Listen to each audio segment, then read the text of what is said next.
What is up guys, Danny this side. So in this video, I'm going to show you how to connect Stripe to Squarespace. So first, you need to log in or sign up to your Stripe account, and after that, you need to open Squarespace in new tab, and then you need to log in or sign up to Squarespace too. After that, this is the home page or dashboard of Squarespace. From here, you need to click on create website and create your own website. And after that, when you have created your website, on the left side, you will see the content and membership section. Click on that. And after clicking on the right side, you will see this KLX settings icon, which is the settings icon, obviously. Click on that settings icon and then click on payment options. Now, after clicking on payment options, when you scroll down a bit, you will see the option of Stripe.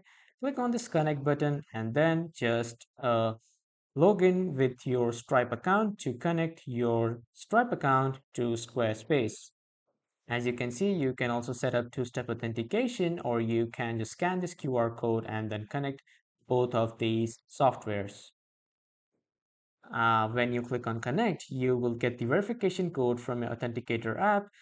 Your authenticator app is Stripe, so just go to Stripe and then enter your verification code. And after that, your Stripe account will be linked to Squarespace. So this is how you can link your Stripe account to Squarespace. That was all for this video, everyone. Thank you for watching.